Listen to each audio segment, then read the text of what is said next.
Imagine it's the year 2004. This is Phil.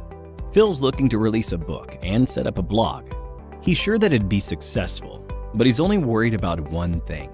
He doesn't know how to ensure that his book reaches the right target audience who could enjoy his book.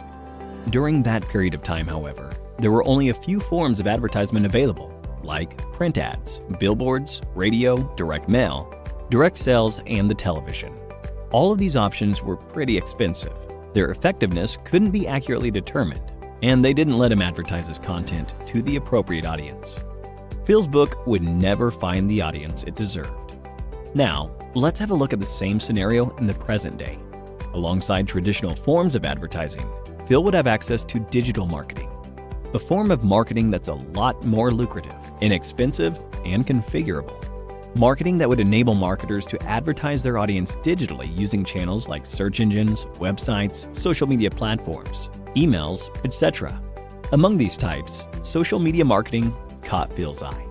Social media marketing would give Phil the opportunity to take advantage of social media platforms to advertise his content to a highly targeted audience. It would help more people learn about his book, increase the interaction with his audience. It's relatively inexpensive, unless he goes into advertising, and will help him get marketplace insights that might help in understanding his audience preferences better. Phil started by taking up a certification to learn about social media marketing. Since he was already familiar with the concept of social media marketing, his next step was to learn about the different types of content he could post on social media. Some of the most common forms of content that Phil could post would be images, text posts, polls, and videos. But over time, Phil began to notice that not a lot of people were being exposed to his content. Phil needed to advertise his content. For that, he would need to use the advertising options provided by the social media platforms like Facebook, Instagram, YouTube, LinkedIn, and Twitter. Most advertising platforms offer users with a number of different options like image ads. These ads involve the use of single or multiple images that are attractive and have the optimal amount of text. They also have a call to action that encourages user interaction. Phil could use images from his book, advertise websites that sell his book, and more. Then there are text and post ads. These ads could advertise posts or excerpts from Phil's blog or his book, further garnering interest from an interesting audience. He could also use video ads. Phil could use video ads that feature favorable reviews and customer testimonials to advertise his books. Phil could also use lead ads, through which he could collect information from users who are interested in a weekly newsletter or regular updates from his blog. But that wasn't the only thing Phil could do with social media platforms. He could create a brand for himself and drive audience interest to it. Engage with them, create an identity, engage with content, finding content that works for him. Social media platforms also allowed him the opportunity to target audiences based on demographics like their age, location, gender, and much more. And in time, Phil began to see an increase in the number of viewers coming to his social media page and, by extension, his blog. He also saw an increase in the number of people who bought his book, greatly increasing his audience. Here are some things he learned.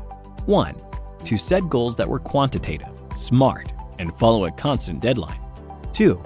To understand his audience by engaging and connecting with them. 3. To set up a social media calendar to plan competitions, polls, surveys, videos, and more. 4.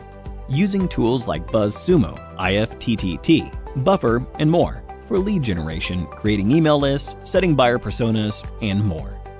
5. To perform visual storytelling with the help of images and videos. But how did Phil get so good at social media marketing?